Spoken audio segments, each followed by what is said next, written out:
कई लोग बोले सुनो सुनो क्या बोल रहे हैं महाराज जी। पहले उन्हें देखा जी आगे वाले हंस क्यों रहे, तो पीछे बोले आगे वाले हंस रहे इसलिए मैं हंस रहा हूं।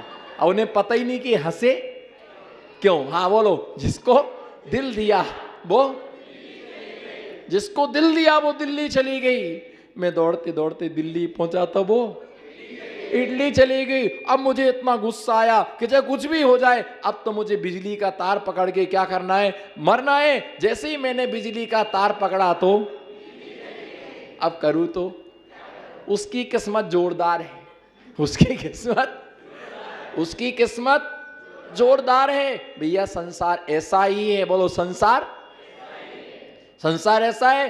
पत्नी जा रही थी, पत्नी क्या कर रही थी, पत्नी जा रही थी और उसके साथ आदमी, उसका हस्बैंड भी क्या हो रहा था, चल रहा था। जैसे हस्बैंड चल रहा था तो सामने से गधा आया, सामने से गधा आया तो उसने, पत्नी ने व्यंग्य कसा, देखो तुम्हारा रिश्तेदार आ रहा है। बोलो तुम्हारा रिश्तेदार आ रहा है। उसने, पति ने हंस के कहा, हाँ मेरा रिश्तेदार है, ससुर जी जय जिनेन्द्र। हंसो ना ससुर जी। अरे हाँ, उसको तो होश ही खत्म। अब उसने क्या बोला तुम्हारा, बोलो ना, उसने क्या बोला, सही बोला ना आपने, क्या गलत बोला, बोलो ना सही बोला आपने।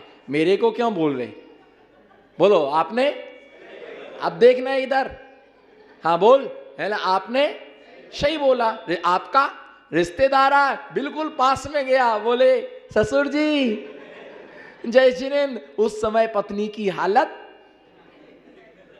शादी नहीं पर बारात में गए। जब शादी नहीं बारात में गए इतना सीखे। और यदि शादी होती तो लोग बोलते महाराज जी आहार में बादाम लिया करो। लोग हमको बोलते, सब साथ में रहते तो बोलते कि तो बादाम लिया करो।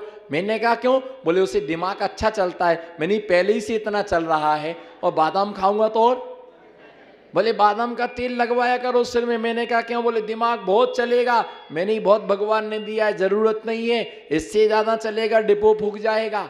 इतना ही ठीक है, बस जितना चल रहा है ना, उतना ही अच्छा है। ये संसार ऐसा ही है, बोलो संसार। जो संसार विशेषक होता, नमो सिद्धाड़म, जो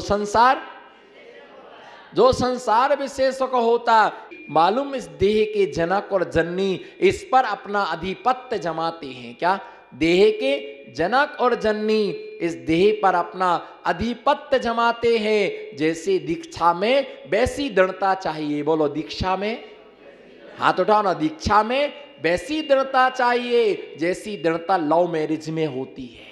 जैसी दृढ़ता लव मैरिज में होती है। अगर तूने किसी छोरी के साथ शादी करने का तय कर लिया है, पसंद कर लिया, चाहे कुछ भी हो जाए, इसके बिना जीवन जीना मुश्किल है, शादी तेरे से करो, दोनों ने तय कर लिया है। अगर माता पिता नहीं करने देंगे तो अपन मर जाएंगे, दोनों एक साथ मरेंगे। और फिर भी नहीं करने दिया तो अपन दोनों से एक साथ शादी करके अलग। पापा ने बहुत समझाया, नहीं करना बेटा, मान जाओ, नहीं माना, है ना। पापा ने कहा अगर तूने उसके साथ शादी की मैं आत्महत्या कर लूंगा। पापा कल मरते थे, आज मरो, लाओ 10 रुपए जहर की पुड़िया में लाके देता हूं, तुम भी फ्री हो जाओ, हम भी फ्री होते हैं। माँ कहती तुमने शादी की तो मैं कुआं में गिर करके मर जाऊंगी। उसने हीरो होंडा लाके खड़ा कर दिया, बैठ माँ, चल मैं आपको पटक के आता हूं, 60 घर के नौरे के पीछे कुआं है,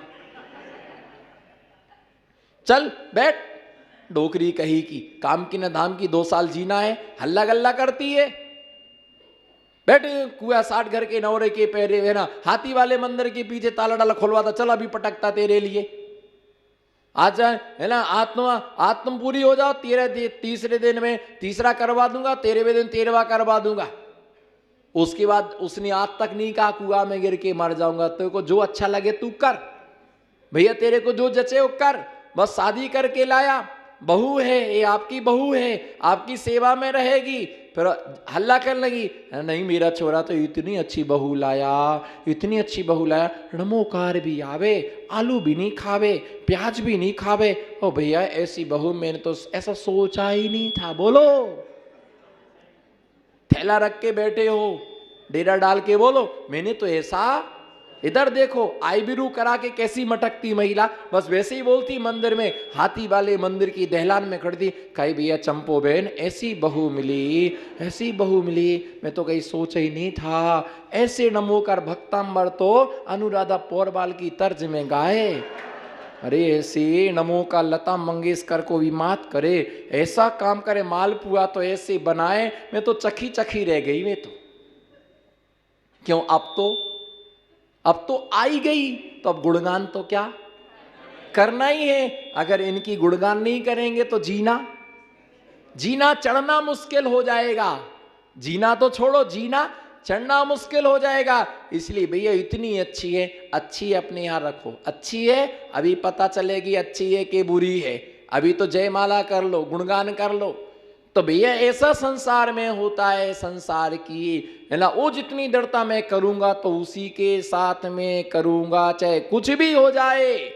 और माता पिता को एग्री होना, बस जैसी दृढ़ता उसके प्रति थी, बस उसी प्रकार से ये जो सपीछी रूपी सखी है, इसके प्रति इतनी दृढ़ता आ जाए, चाहे कुछ हो जाए, ये तो मुझे पकड़ना ही है। जब मैंने ये दीक्षा का संकल्प किया, और संकल्पता के लिए दीक्षा का कि चाहे कुछ भी हो जाए, दीक्षा तो मुझे लेना ही है, इसमें कोई संशय और डाउट नहीं था। प्रारंभ से ही भावना थी कि साधुओं का समागम मिले। मामा नहीं चाहिए, महाराज जी चाहिए। क्या, मामा नहीं चाहिए, महाराज जी चाहिए। मामी नहीं, माता जी चाहिए। मामी नहीं, माता जी चाहिए। भैया नहीं चाहिए, ब्रह्मचारी भैया चाहिए। दीदी नहीं चाहिए, ब्रह्मचारिणी दीदी चाहिए। भैया भावना रही तो घर वाले विरोध तो करते ही हैं, पहले सोचते मान जाए तो, बोलो ना, मान जाए तो अच्छा है, घर में ही रहे तो अच्छा है, जैसी सजा हमने भोगी वैसी ये भोगे। तो बहुत मना किया, कमरे में बंद कर दिया, मारना चालू किया, ठोकना चालू किया। करते ही हैं वो, अपना हक तो जतलाती है। एक थप्पड़ लगाया, किसी ने एक थप्पड़ लगाया, बोलो मुनि नहीं बनेंगे, बोलो मुनि नहीं बनेंगे, बोलो मुनि नहीं बनेंगे, बोलो मुनि नहीं बनेंगे। मैंने कहा नहीं, मैं तो ऐसी भूल कर ही नहीं सकता हूं, मैं बोल ही नहीं सकता हूं कि मैं मुनि नहीं बनूंगा। मैं तो बनूंगा। आज तुम्हें जितना मारना मार लो, यदि इस मार से आज मैं मर भी गया, आज इस मार से यदि मैं मर भी गया, तो अंतिम सांस छोड़ते छोड़ते वही शब्द निकलेगा कि भगवान अब जब भी मनुष्य पर्याय मिले, बस एक बार मुनि बनने का मौका जरूर देना। एक बार मुनि बनने का मौका जरूर देना। यदि तुम्हारी मार से मर भी गया, पर मैंने कभी नहीं कहा कि मैं मुनि नहीं बनूंगा, मैं तो बनूंगा। चाहे कुछ भी हो जाए, चाहे ज्ञान हो या ना हो, गुरु के साथ रहूंगा, पर पीछे तो पकड़ूंगा। अंत में जाकर के वैराग्य के सामने सब हताश हो गए, वैराग्य के सामने सब थक गए, वैराग्य के सामने सब अपने आप रुक गए। आखिर में अपने आप में दृढ़ता हो तो कोई हमें रोक नहीं सकता है, कोई हमें रोक नहीं सकता है, पर अपने अंदर उल्लास होना चाहिए। बोलो, अपने अंदर उल्लास होना चाहिए, अपने अंदर ही भावना होना चाहिए, तभी ये महाव्रतों का पालन। कई लोग बोलते आप एक बार भोजन करते कैसे काम चलता है, इतना कम सोते कैसे काम चलता, आप कैसे रहते होंगे, कैसे पैदल चलते हैं, कैसे बिना जूता चप्पल के चलते, कंकड़ नहीं चुभते होंगे, है ना, ठंडी नहीं लगती होगी, गर्मी नहीं लगती होगी। अरे जिसने अपने आप को जीत लिया है, उसे क्या गर्मी और क्या श्रुत संवेगी को क्या धूप और क्या छाव। बोलो, श्रुत संवेगी को क्या धूप और क्या छाव। देखो आप, जिनके पास पैसा नहीं होता, साइकिल पर एक 50 कंबल बांध करके वो गांव गांव घूमते हैं, है ना। 50 साड़ियों के लिए साइकिल पर बांध करके, आगे शॉल टांग करके गांव गांव वो साड़ियां बेचने जाती हैं। गांव गांव पैसा कमाने जाते हैं और हम गांव गांव धर्म कमाने के लिए, पुण्य करने के लिए आते। मैंने कहा मैं तो नहीं कहूँगा। इस देह के जनक को भी हिंदी में जता दिया, मैं नहीं कहूँगा बस। इस जनक की, इस देह की जननी को भी कह दिया मैं नहीं कहूँगा, आज आप करो कल करो, मेरा समय खराब मत करो और मुझे मार करके अपना भाव खराब मत करो, है ना। मैं नहीं मानूंगा, कल जाऊंगा जाऊंगा जाऊंगा। आखिर में छोड़ दिया, निकलने में वक्त नहीं लगा, निकलने में वक्त नहीं लगा। जब एक जगह से छूटे दूसरे जगह पहुंचे तो समस्याएं। आचार्य महाराज बोले अभी आपकी उम्र छोटी है, आप कैसे पालन करेंगे। मैंने कहा आचार्य संयम धारण करने की कोई उम्र नहीं होती है, पर 8 साल का व्यक्ति संयम धारण, मुसीबत से दीक्षाएं मिलती हैं, मुसीबत से। और ये है रत्नों से भरी गाड़ी, बोलो रत्नों से, बस एक भावना, रत्नों से भरी गाड़ी, बस इस किनारे से उस किनारे लग जाए। बोलो रत्नों से, रत्नों से भरी गाड़ी इस किनारे से उस किनारे लग जाए, बस ये भावना रहती है। जिसका वैराग्य मजबूत होता है उसे कोई रोक नहीं सकता है।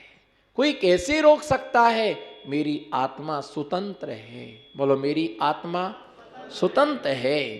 कोई शरीर की संरचना कर सकता है, लेकिन हमारी आत्मा का बनाने वाला कोई नहीं है। जैन दर्शन का आत्म तत्व एक ऐसा तत्व है जिसके लिए उत्पन्न भी नहीं किया जा सकता और जिसका नाश भी, जिसको उत्पन्न भी नहीं किया जा सकता, जिसका नाश भी नहीं किया जा सकता। आत्मा एक अजर और अमर तत्व है। बोलो आत्मा एक, आत्मा एक अजर और अमर तत्व है। इसलिए तीर्थंकर भगवान भी 5 बाल यति स्वामी हुए। बोलो 5, बोलो 5 बाल यति स्वामी हुए।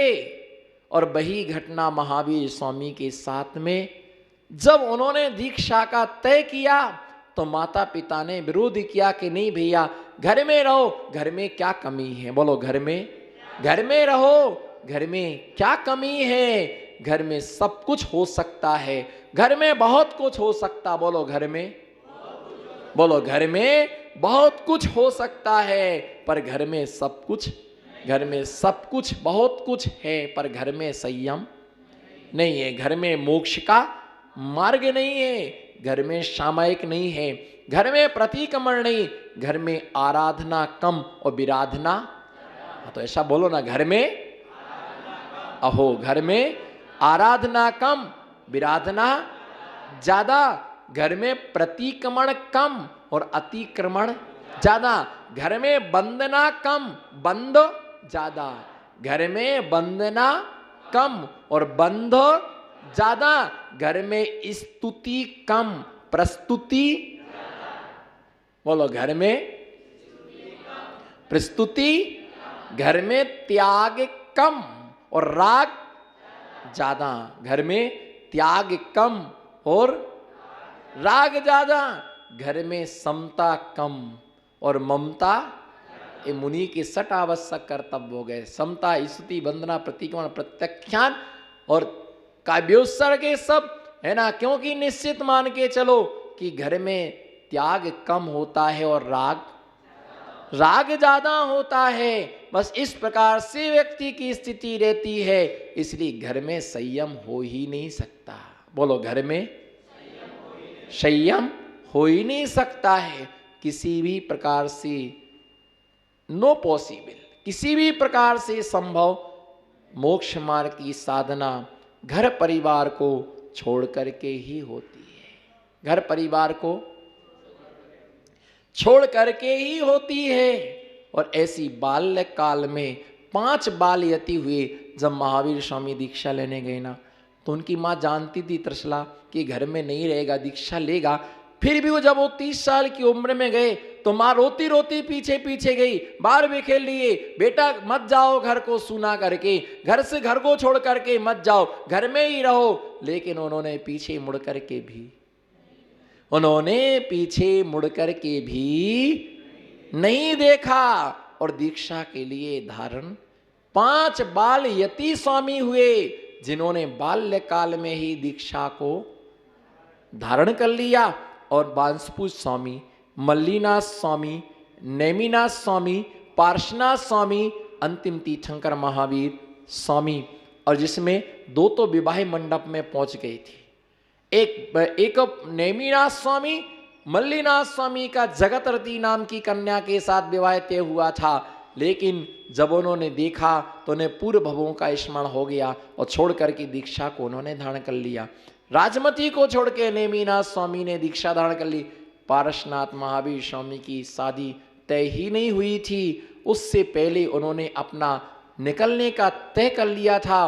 बांस पूज्य स्वामी के विषय में मुझे कुछ भी आगम में पढ़ने को नहीं मिला।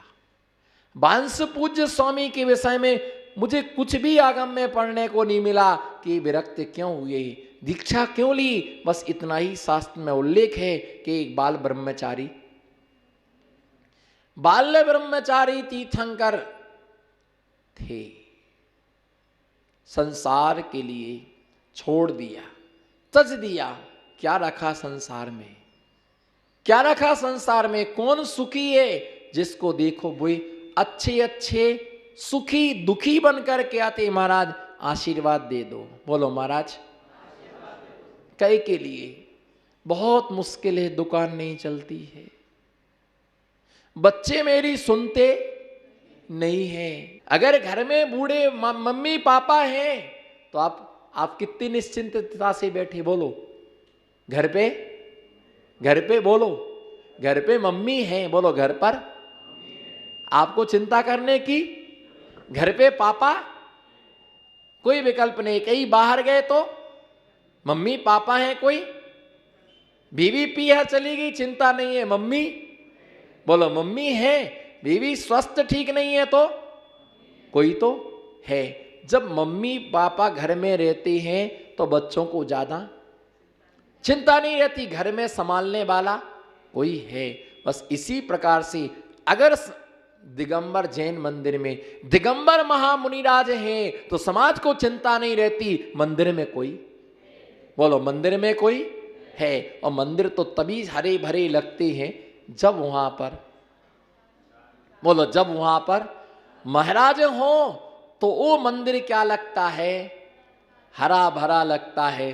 और महाराज जी नहीं है तो उसने अपना लोटा लिया, उसने अपना लोटा लिया, तू ऐसा करता, तू ऐसा करता कि देख लेंगू तेरे को ढाल दूं, अभी दूध से कर अभिषेक, तेरा मैं दही से कर दूंगा बाहर। बस अपना किया है ना, चावल चढ़ाए, अपने करे, अपने निकल गए, 2 मिनट से ज्यादा नहीं टिकता है। तो ऐसे साधुओं के सानिध्य में हमारा संसार का बोझ कम होता है। इसी मंगल भावना के साथ जय बोलो शांतिनाथ भगवान की